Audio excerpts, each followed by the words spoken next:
In continuous systems, the last topic was transverse vibrations of strings. So we had already developed the premise for this particular topic. Basically, what you have to do is you have to assume that between two ends, a string with very high tension, the tension value is very high. It is vibrating like this in the transverse direction, like this. So every particle of the string is an individual mass, which is basically the definition of a continuous system. And every particle of mass is oscillating to and fro from the mean position like this.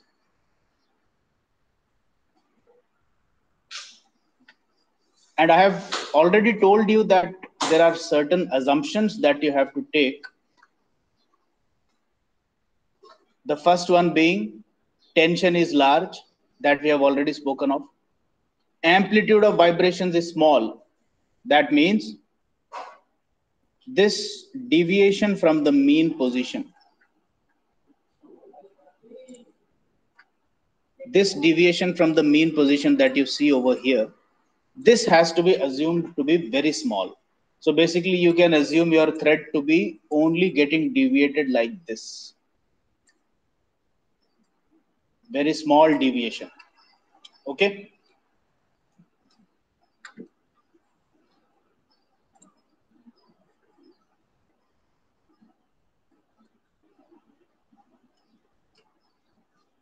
And the third assumption is that the tension remains constant throughout the length while vibrating.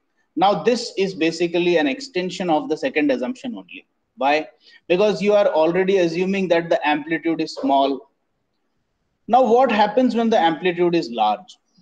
See, when the amplitude is too high, when the string is stretched to a very extreme distance like this, then what happens is earlier the string was at its mean position and already there was tension inside the string.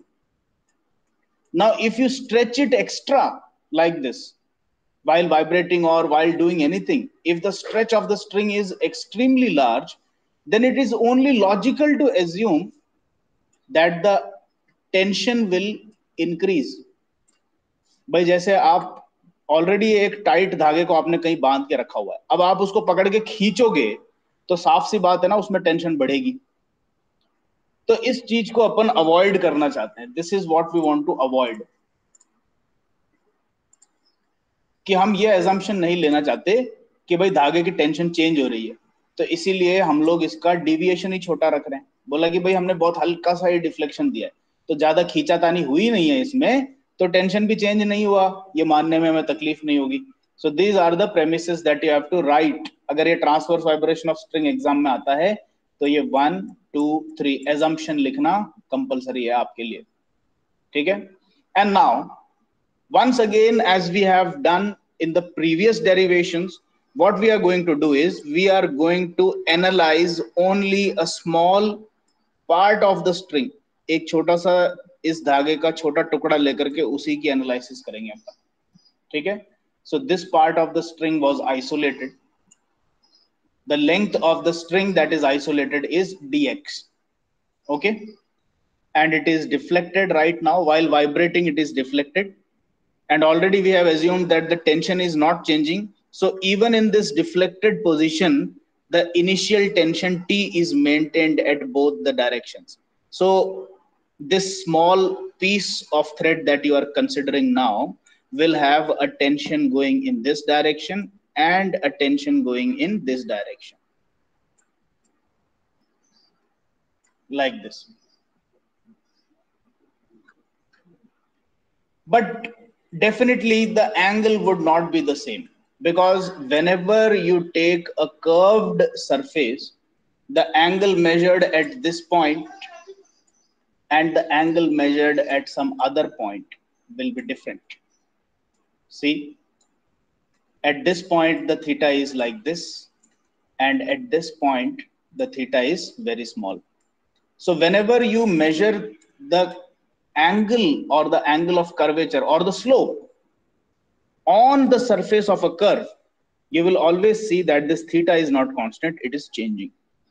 So once again, we make use of the concept of gradient. So we say that at the left hand side of the piece of the string that you are considering, if the slope is theta taken here, what will be the slope on the right hand side? So since you do not even know theta, how are you going to make a guess about what is going to be theta after a certain distance dx? You cannot make a guess like that. So you once again make use of the concept of gradients. हम ये कहेंगे कि अगर left side पे theta angle है तो ये मान लो कि राइट साइड पे कितना होगा, थीटा प्लस डॉ थीटा बाय डॉ x into dx, right? Dot theta by dot x being the gradient of angle with respect to direction x. And now further you say that let us now take components of the forces in both directions, in the vertical and horizontal direction. तो आपने tension की दोनों जगह पे यहाँ पे components ली, ये देखिए. I will draw a better diagram so that your understanding is okay. अच्छा, एक बार जरा मेरे को कंफर्म करा दो, are you following the derivation till now or not? समझ में आ रहा है आपको?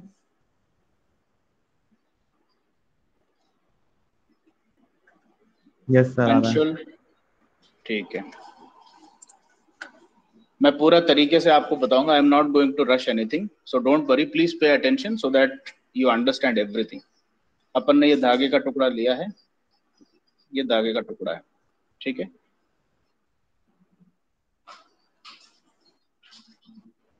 The value of tension is T at both the ends.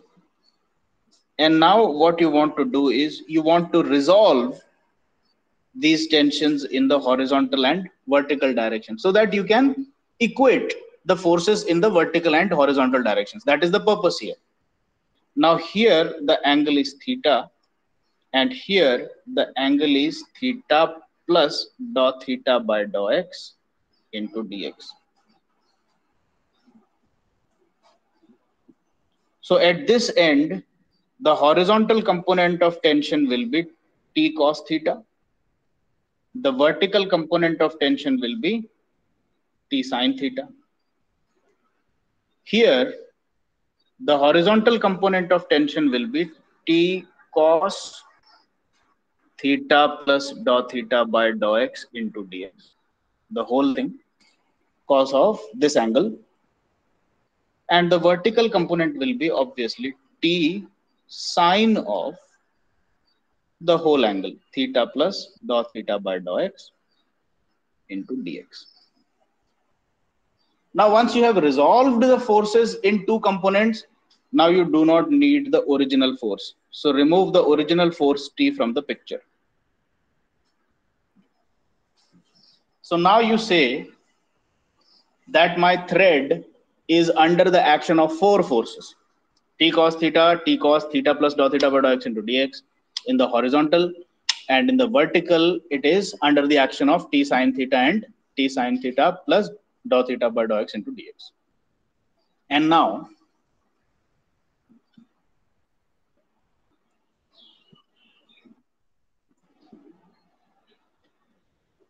you further add the assumption कि भाई हमने तो अपना कर्वेचर बहुत छोटा लिया है, धागा बहुत हल्का सा ही डिविएट हुआ है हमारे केस में, तो कहीं पर भी आप थीटा नापने चले जाओ तो थीटा बहुत हल्का सा ही बनेगा, छोटा सा ही बनेगा. So since we have already taken this assumption कि amplitude of vibrations is small, therefore it is only logical to assume that theta is very very near to zero. Now what happens when theta is very near to zero? दो चीजें होती है, cos theta 1 हो जाएगा और cos of theta plus डॉ theta by डॉ x into d x भी 1 हो जाएगा, because theta is so small, the change of theta in any direction will also be very small.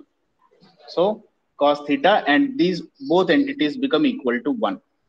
Now if you make a replacement here, cos theta is 1, so t cos theta becomes t, and t cos theta plus dot theta and all also become t, क्योंकि ये दोनों 1 है तो 1 से multiply करेंगे वही same चीज आ जाएगी, ठीक है. And now you see that in the horizontal direction both forces are almost the same, so we cancel them out. So in the free body diagram you can either choose to draw this horizontal component or you can choose to eliminate it by the logic that we have applied right now. तो अब इन दोनों को भी picture से हटा दो क्योंकि ये एक दूसरे को कैंसिल कर चुके हैं.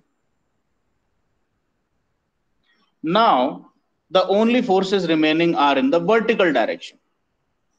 Now again applying the concept that theta is very small, what happens to sine theta when theta is nearly equal to 0? Sine theta almost becomes equal to theta. It does not become 0, it becomes equal to theta.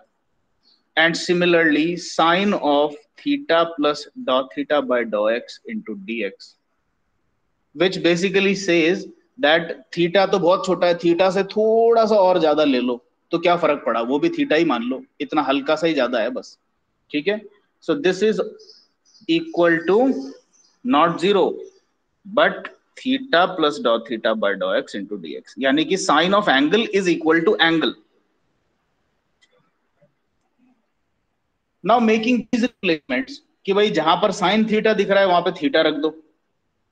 So t sin theta becomes t theta, and t sine of the entire box becomes simply t into this. Now this is your free body diagram of the small piece of thread. ये आपका free body diagram हो गया small piece of thread का. Now what is the net force acting in the vertical direction? So that will be the upward force minus the downward force. That is the net force acting on the thread element. So we say net force, or which we call as summation of forces, is equal to t theta plus dot theta by dot x into dx minus t theta. Upward force minus downward force, net force निकाल लिया मैंने, ठीक है. So in this t theta and t theta will get cancelled out, and this thing comes equal to t times dot theta by dot x into dx. So this is the net force acting on the element.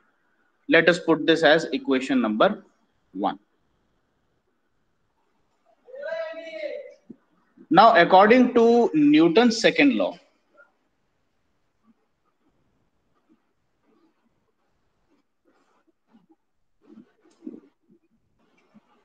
net force acting on any body containing some mass can be given as mass into acceleration, right? Now what is the mass of this small element of thread? We have an element which is almost of length dx. For this we consider, let rho represent mass per unit length. Now since we are talking about a very thin thread, we don't even want to speak about the cross sectional area. तो cross sectional area जहां पे ignore किया जाता है, वहां पर जो density होती है अपन मास पर यूनिट वॉल्यूम लेने की बजाय मास पर यूनिट लेंथ ले लेते हैं. So we are defining rho here as mass per unit length, and the length is dx. So tell me what is the small mass m? कोई बता सकता है? मास पर यूनिट लेंथ रो है और length of element dx है, तो मास कितना हो गया? Rho dx. It is rho dx.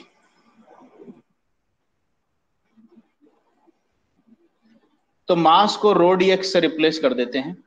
So summation of forces must be equal to rho dx multiplied by acceleration.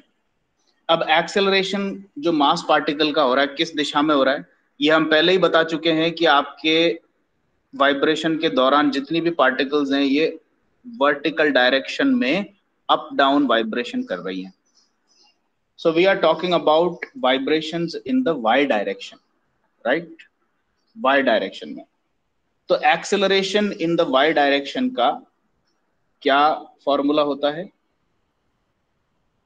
d2y bye dt square.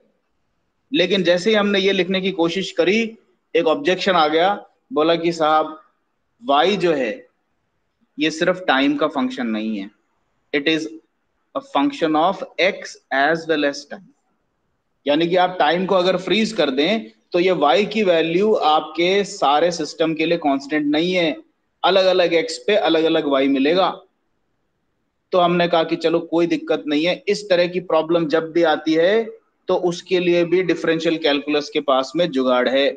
So instead of writing acceleration as d2y by dt square, we write acceleration as dot 2y by dot t square. We introduce partial derivatives because y is a function of two variables, not a single variable time. तो अब acceleration का तो आपका replacement हो गया dot two y by dot t square, और mass का replacement हो गया रो dx. तो एक्सेलरेशन की जगह पे अपन ने क्या बनाया है? Dot two y by dot t square. So put it here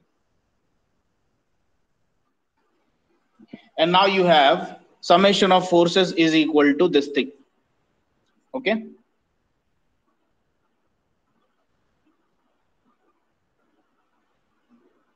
अब समेशन ऑफ फोर्सेस का जो फॉर्मूला आपने बना के रखा है, equation number 1, this summation of forces is t dot theta by dot x into dx. इसको ले आते हैं यहां पे. So this is t dot theta by dot x into dx. ये जो क्वांटिटी है ये आपका summation of forces है. And according to this equation, this is equal to rho dx dot 2y by dot t square. Dx and dx will get cancelled out on both sides, and what remains is t into dot theta by dot x is equal to rho dot 2y by dot t square. Now immediately you go and check what this theta is. This theta is basically the slope that is being measured at any point, right? The slope of the curvature. This is what theta is. And wherever you speak about slope, जैसे कि आप ये पता करना चाहते हैं कि इस पॉइंट पे स्लोप कितना है, तो आप बेसिकली क्या करते हो?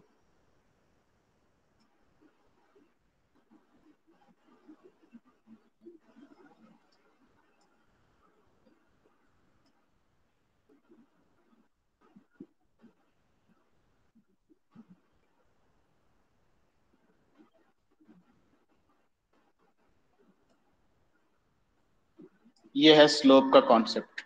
Limit delta x delta y both equal to 0, delta y by delta x, this is your slope, and this simply translates into dy by dx.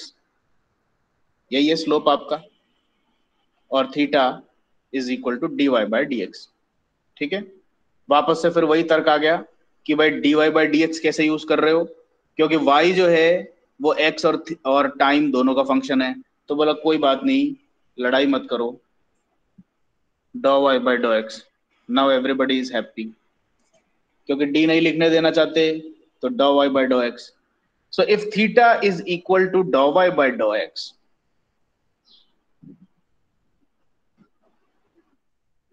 you put it in this expression. What is dou theta by dou x when theta is dou y by dou x? आप बताओ.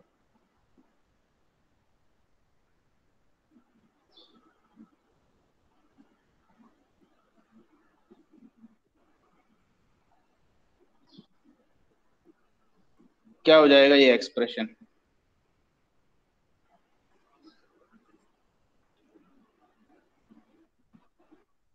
डॉ bye डॉ x of theta करना है, और theta जो है वो खुद डॉ वाई बाय डॉ एक्स है।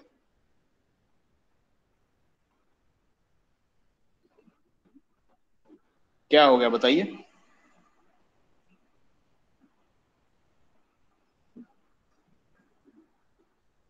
डॉ बाय डॉ एक्स ऑफ डॉ वाई बाय डॉ एक्स क्या हो जाता है?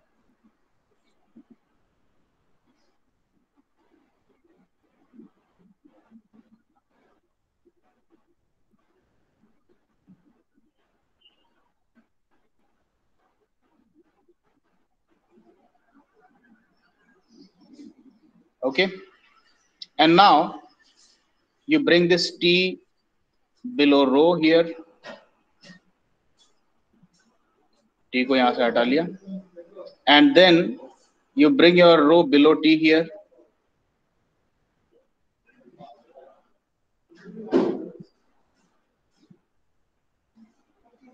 ये काम हम इसीलिए कर रहे हैं because tension is a force, rho is mass per unit length in this case. इसका अंडर रूट जो है, this is the velocity of transverse wave propagation in a tightly held string.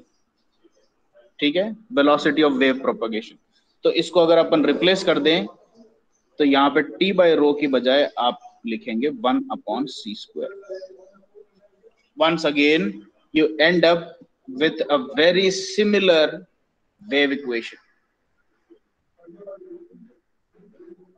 देखो यहाँ पे इस डेरिवेशन को मैंने खूब बहुत लंबा चौड़ा एक एक चीज डिटेल में एक्सप्लेन करते हुए समझाई है, but for your examination purpose look into your notes, assumption लिखें, ये फिगर बनाएं, और उसके बाद सीधे देखो डेरिवेशन 2 3 4 लाइन में, इतने से में काम खत्म हो गया आपका। इससे ज्यादा एक्सप्लेनेशन आपको नहीं देना है। And once again the second stage I have not included in your notes because that is exactly the same। उसमें आपके टॉर्शनल वाइब्रेशन ऑफ शाफ्ट में डिपेंडेंट वेरिएबल थीटा है y की जगह, लॉन्गिट्यूडनल वाइब्रेशन ऑफ बार्स में आपका y की जगह जो वेरिएबल है वो u है, और ट्रांसवर्स वाइब्रेशंस ऑफ स्ट्रिंग्स में आपका डिपेंडेंट वेरिएबल y है। बस इन वेरिएबल्स के चेंज के अलावा बाकी पूरा जो आपका आगे का डेरिवेशन है वो डिट्टो सेम आएगा। The solution of wave equation will give you the general solution, and for general solution you apply the boundary conditions। 3 boundary conditions लगती हैं और उनके बेसिस पे आपके मोड शेप्स बनते हैं। सब कुछ बिल्कुल वैसा का वैसा चलेगा जैसा प्रीवियस केसेस में आपने किया था। ठीक है, so with this I am stopping the discussion on continuous systems, or rather vibrations of continuous systems। ठीक है, अब अपन एक नए टॉपिक पे जा रहे हैं, introduction to sound. Totally new topic। This has got nothing to do with the topics that we have been studying till now।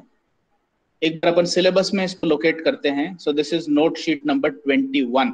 This I will share with you today. आपके सिलेबस के हिसाब से अगर आप ये साउंड और noise वाला part देखें, देखो अभी तक अपन कहाँ पे पढ़ाई कर रहे थे? अपन बिल्कुल यहाँ नीचे इन चीजों की पढ़ाई कर रहे थे। Many degrees of freedom systems पे we were discussing these things. ठीक है, उसमें अभी जो अपन ने फिनिश किया है वो सबसे नीचे वाला टॉपिक है, vibrations of continuous systems, transverse vibration of a string जो आज पढ़ा, लॉन्गिट्यूडनल वाइब्रेशन ऑफ अ बार कल पढ़ा था, torsional vibration of a shaft उससे पहले पढ़ा था। This is complete now. Rayleigh's method कर चुके हैं, डंकरलीज मेथड कर चुके हैं, स्टोडोलास मेथड, होल्जर्स मेथड मैंने आपको नोट्स दिया है और उसको एक लेक्चर भी आपके साथ में शेयर किया है।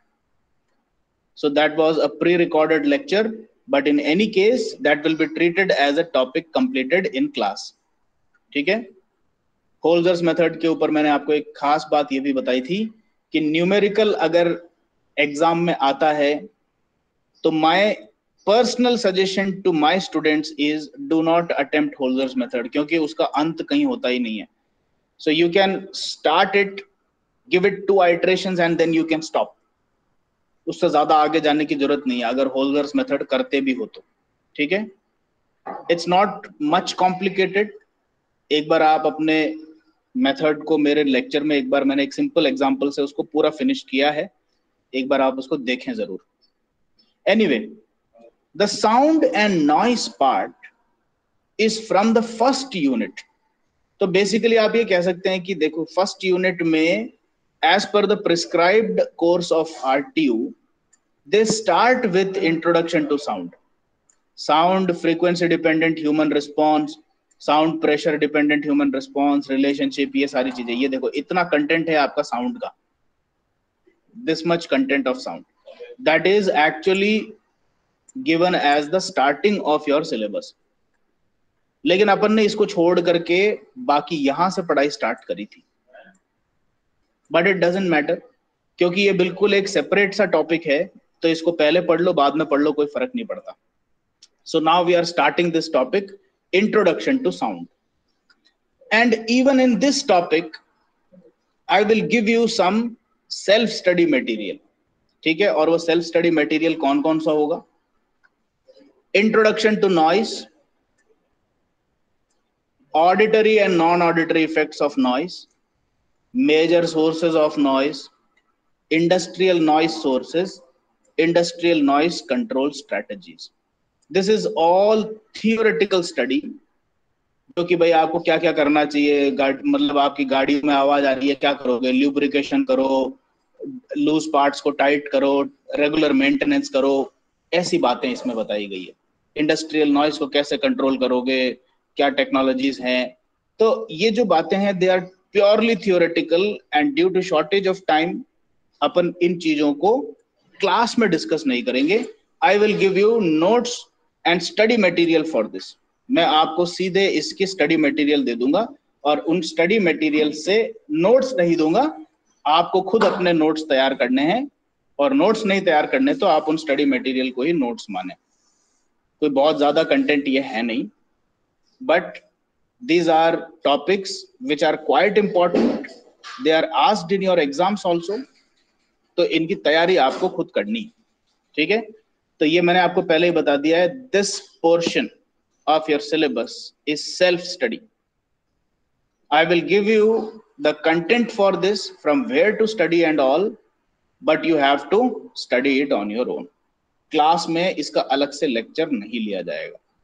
क्लास में लेक्चर लेकर के जो समझाया जाएगा वो सिर्फ साउंड और नॉइस का ये जो फर्स्ट पार्ट है, the first block, introduction to sound, frequency dependent human response to sound, sound pressure dependent human response, and relation among sound power, sound intensity and sound pressure level, ये सिखाई जाएगी. इसके अलावा there is another small topic which is quite regularly asked in your RTO exams. काफी बार पाया गया है कि हालांकि उसका नाम आपके RTO सिलेबस में मेंशन्ड तो नहीं है, but something called as octave bands. ये कई बार पूछ लिया जाता है, ऑक्टेव बैंड्स क्या हैं, इनके क्या काम हैं. इसकी डिटेल्ड चर्चा जो है, तो इसके लिए मैं आपको अलग से नोट्स भी दूंगा और इसकी क्लास भी लूंगा. ठीक है, क्योंकि ये चीज आपको सीधे नोट्स से पढ़ने के लिए दे दी जाए तो हो सकता है आपको समझ में ना आए. So there is a separate topic which is not specifically mentioned in your syllabus, but as I have told you, it quite frequently occurs and comes up in your examinations. तो वो मैं आपको अलग से पढ़ाऊंगा, उसके लिए एक क्लास लेंगे अपन. Otherwise, let us start with the main topic of sound, introduction to sound.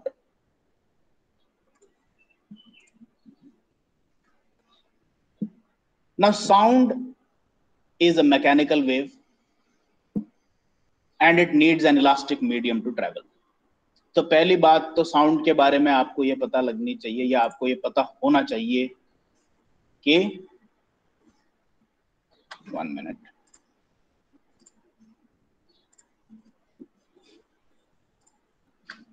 Sound vacuum में ट्रैवल नहीं कर सकता. it needs a medium.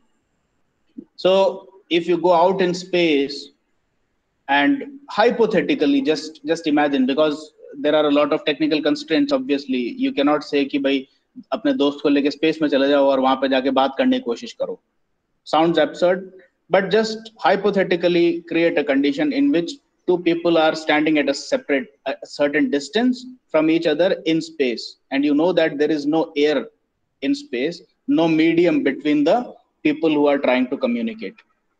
तो उस केस में आप लोग एक दूसरे की बात नहीं सुन पाएंगे, क्योंकि आपकी एनर्जी जो है, जो आपका वॉइस बॉक्स से बाहर आ रही है, आप खुद भी नहीं सुन पाओगे अपनी आवाज, क्योंकि वॉइस बॉक्स जो आपकी वाइब्रेशंस जनरेट कर रहा है वो हीट में कन्वर्ट हो जाएगी, बाहर जाने के लिए कोई मीडियम ही नहीं है.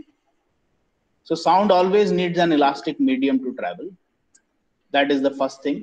And the elastic medium on earth is the air that fills all empty spaces on earth. जो भी आपको खाली जगह दिखती है वहां सब जगह पे हवा है. तो mechanical wave as sound as a mechanical wave travels through air, and air is elastic. Elastic कैसे है air?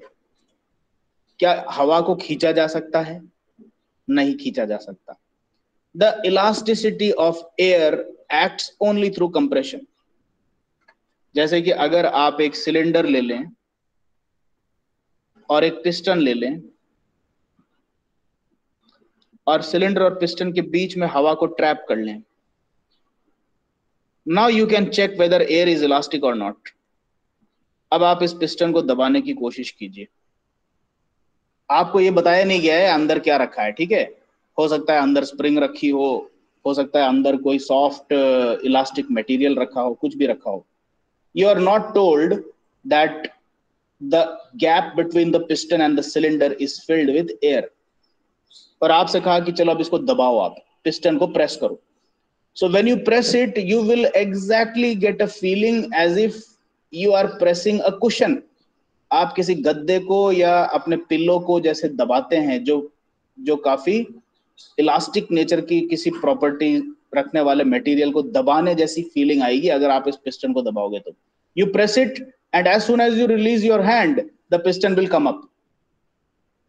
So air behaves as if it is some elastic material, लेकिन ये सिर्फ कंप्रेशन में देखने को मिलेगा. अच्छा, आपने अगर पिस्टन और सिलेंडर के बीच में ट्रैप किया है तो आपको इलोंगेशन में भी मिलेगा. अब आप इसको बाहर को खींचने की कोशिश करो.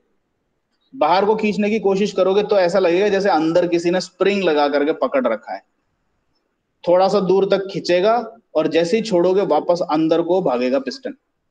सो in both directions, compression and tension, trapped air molecules behave as if they are some sort of elastic solid medium. ठीक है? अब एयर के अंदर से साउंड वेव्स कैसे ट्रेवल करती है? Suppose there is a person who speaks something. So sound waves emanate from the mouth of the person. और sound waves चूंकि energy है, they actually make the particles of air move in the forward direction. और इस तरह के motion के कारण क्या होगा? For all foreseeable lengths that you can see in front of you, you will basically be setting up compressed air patches and rarefied air patches like this. Then again a compressed air patch will come up. Then again a rarefied air patch will come up.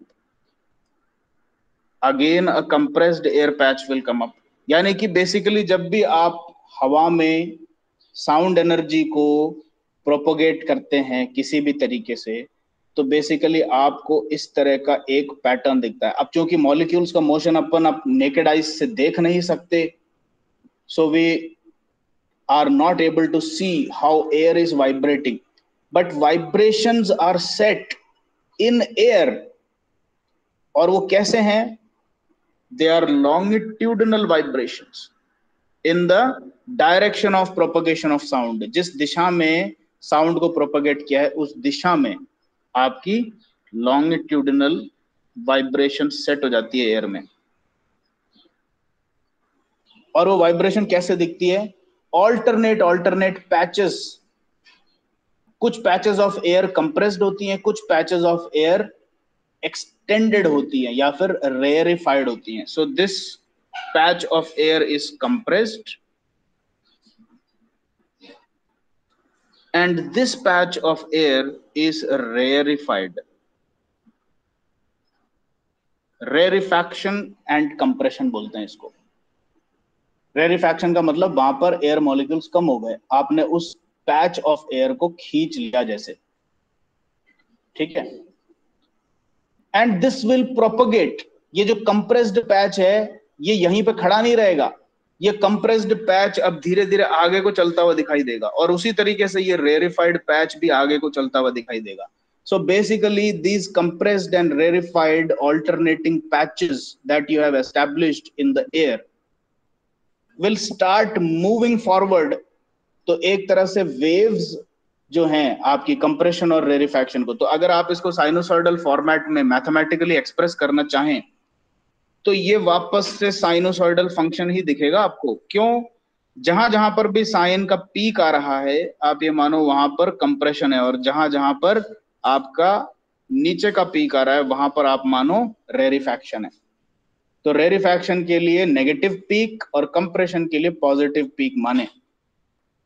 तो again the propagation of sound waves in air takes a sinusoidal mathematical format. So this is the nature of sound propagation in air। फिर उसके बाद आगे बात करते हैं, longitudinal vibration है ये अपन ने बात कर ली। Propagation through compression and rarefaction of particles of medium, ये भी बात कर ली। तो साउंड किस तरीके से ट्रैवल करती है इसका मैकेनिज्म अपन ने शॉर्ट नोट्स में यहां पर बता दिया।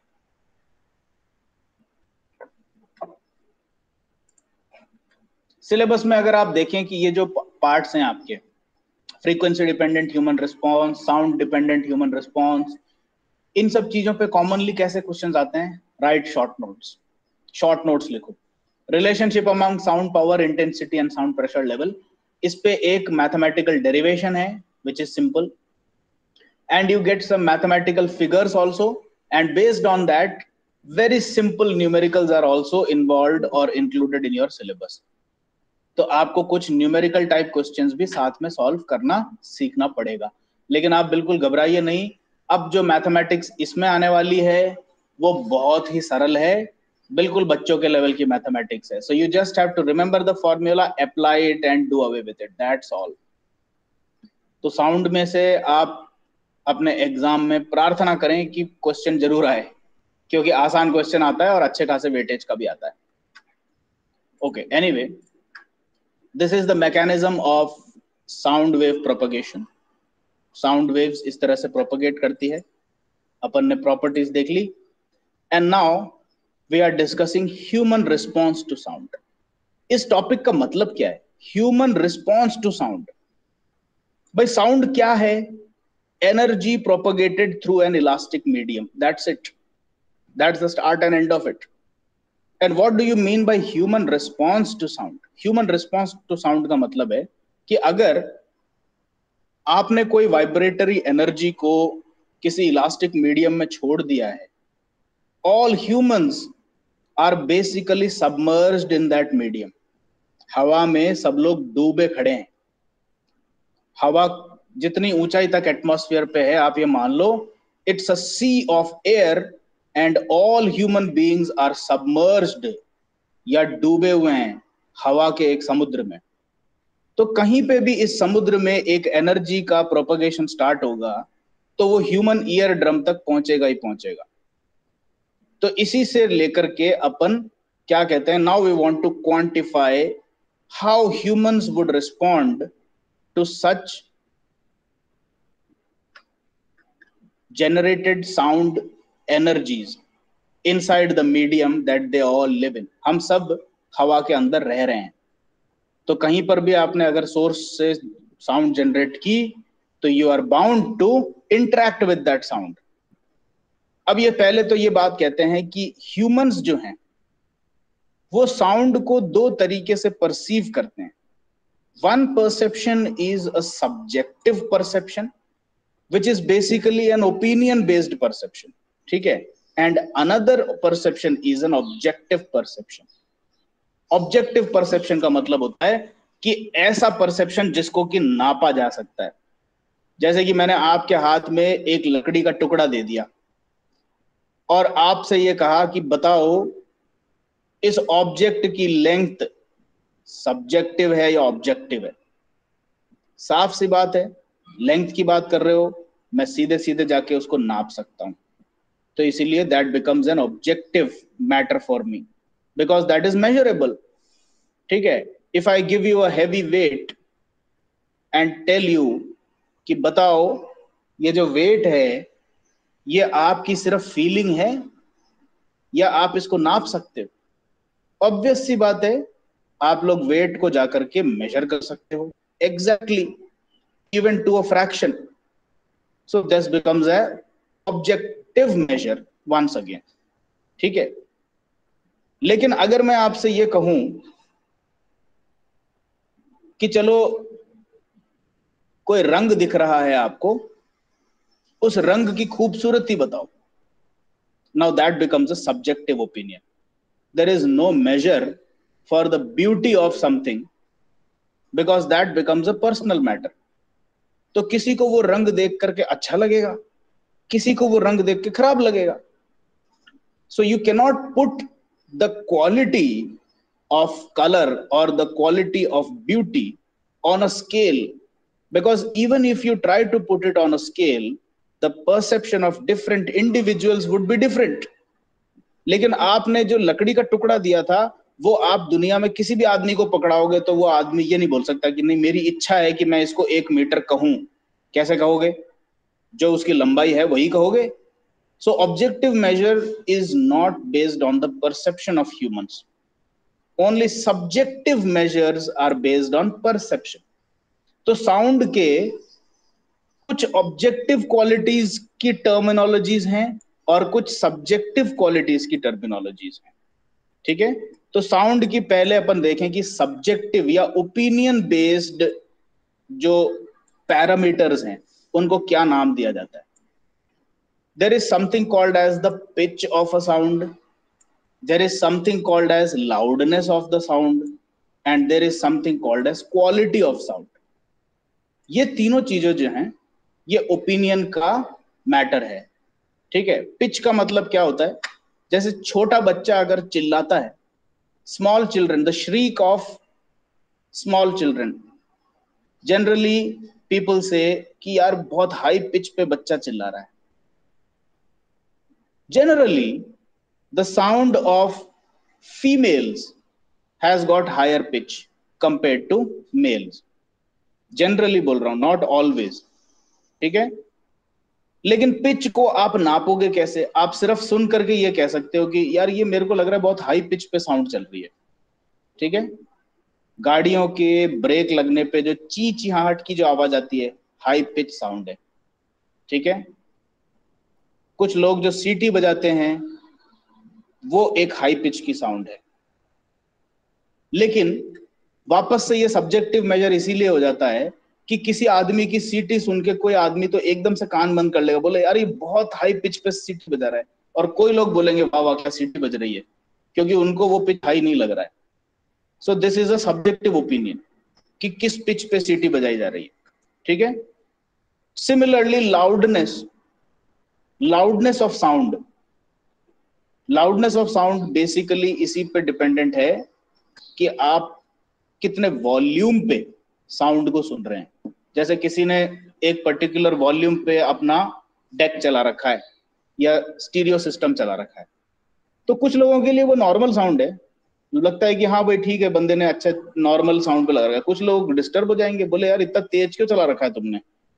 ये जो तेज चला के रखने वाली जो बात हो गई, that is a perception of loudness.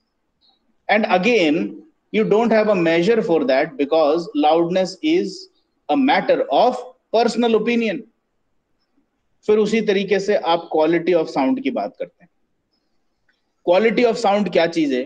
जैसे आप लोगों को कोई कहता है कि यार एक पर्टिकुलर कैटेगरी का ईयरबड मार्केट में आता है, वो बहुत अच्छी क्वालिटी का है। What do you mean by quality?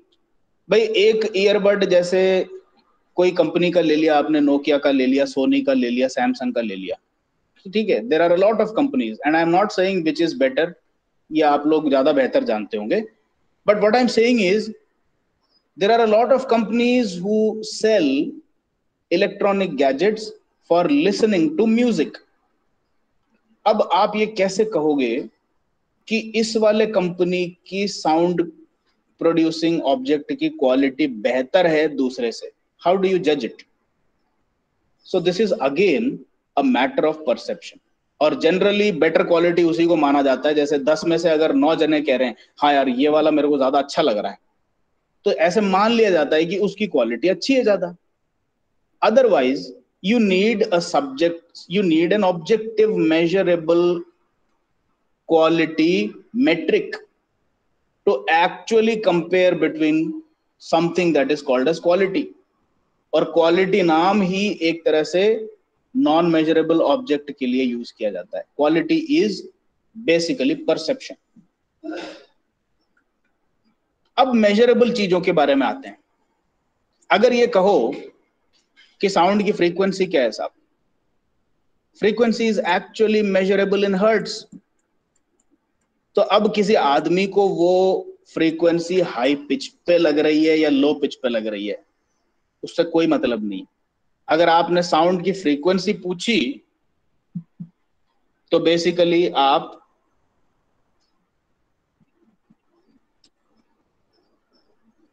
Sound का एक पैरामीटर की वैल्यू बताने जा रहे हैं। तो आपने कहा कि अभी जो ये साउंड आ रही है अपने पास, ये 40 हर्ट्ज पे आ रही है, लेट अस से। अब वो जो फ्रीक्वेंसी पे आवाज आ रही है वो हो सकता है किसी आदमी को हाई पिच लगे या लो पिच लगे, but the essential thing here to remember is the pitch of the sound that is basically perceived by humans as a relative shrillness of the sound is actually measurable by a parameter called as frequency. यानी अगर मैं बहुत high frequency पे अगर आपको कोई आवाज सुनाऊं तो इस बात की जो चांसेस हैं कि वो अधिकतर लोगों को हाई पिच पे सुनाई देगी या हाई पिच फील होगा उसका, वो चांसेस बहुत हाई है। So basically you can say that the pitch of the sound as judged by humans is directly related to the measurable metric of sound called as frequency. तो high frequency पे आप आवाज बजाओगे, you can be almost certain that most of the people will find that sound to being played at a high pitch. तो pitch जो human perception है वो measurable metric frequency से relate करता है। And similarly the metric of loudness, loudness जो कि human perception है, subjective है, वो intensity of sound के ऊपर डिपेंड करता है। Intensity is also a measurable quantity. तो आप किसी लोकेशन पे खड़े हो जाओ और वहां पर गाड़ियों की आवाज, डेक की आवाज, लोगों के बात करने की आवाज, सब कुछ आ रही है।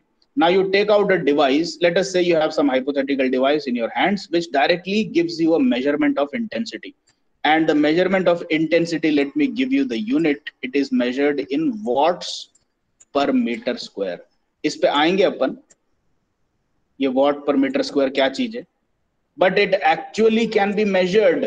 किसी भी लोकेशन पे खड़े होकर के इंटेंसिटी ऑफ साउंड को नापा जा सकता है। और अगर किसी जगह पे इंटेंसिटी ऑफ साउंड बहुत हाई नापी जाए तो आप you can be pretty much sure that people will find that sound to be very loud. तो यानी कि लाउडनेस ऑफ साउंड जो कि ह्यूमंस के लिए एक सब्जेक्टिव मैटर था, वो मेजरेबल मेट्रिक इंटेंसिटी से रिलेशन रखता है।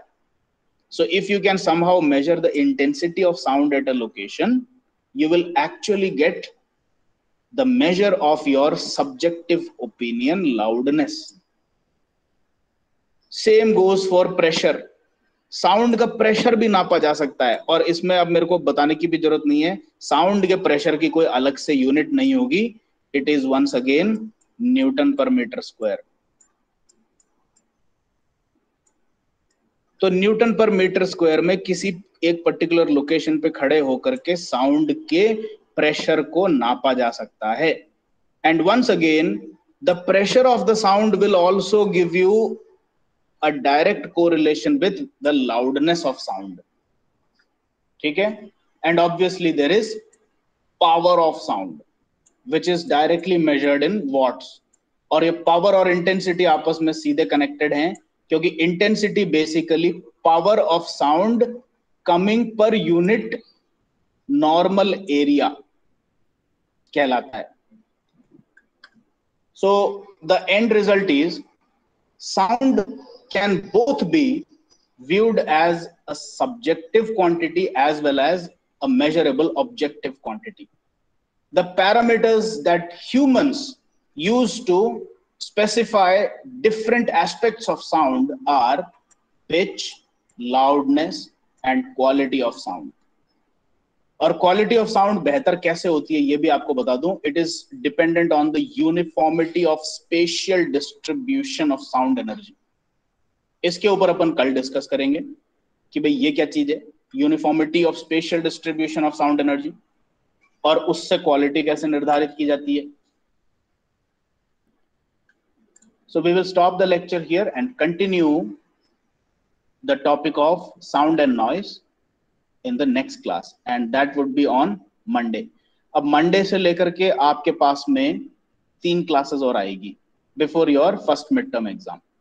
ठीक है, और फर्स्ट मिड टर्म के बाद अगर एग्जाम के बाद भी अगर क्लासेस कंटिन्यू होती हैं, then there are certain topics that still we haven't touched, जैसे कि ये हुआ वाइब्रेशंस ऑफ गियर्ड सिस्टम्स, ये अभी आपको पढ़ाया नहीं गया है, ये एक क्लास का टॉपिक है। Then generalised coordinates and coordinate coupling, this is also another topic which would require at least 1 hour of lecture time. लेकिन ये टॉपिक्स मैंने अभी क्यों छुड़वाए आपको, क्योंकि आपके जब से वाइब्रेशन इंजीनियरिंग का जो सब्जेक्ट स्टार्ट हुआ है, तब से इन टॉपिक्स में से आज तक कोई सवाल पूछा ही नहीं गया है। So by default it is deemed that ये कम इंपॉर्टेंट टॉपिक्स हैं, तो इसकी अपन पढ़ाई बाद में करेंगे। And if time does not permit us, then I will obviously, when I am left with no other choice, I will prepare a pre-recorded lecture for you and then send you the recording. तो आपको इन topics के लिए कहीं भटकना नहीं पड़ेगा, आपको मेरी तरफ से नोट्स भी मिल जाएंगे और मेरा रिकॉर्डेड लेक्चर भी मिल जाएगा, अगर हमें पढ़ाने का टाइम नहीं मिला तो। और अगर सेकेंड मिड टर्म के बाद आपकी क्लासेस जारी रहती हैं तो लाइव लेक्चर लिया जाएगा इनका। ठीक है, now please stay with me, I will take your attendance.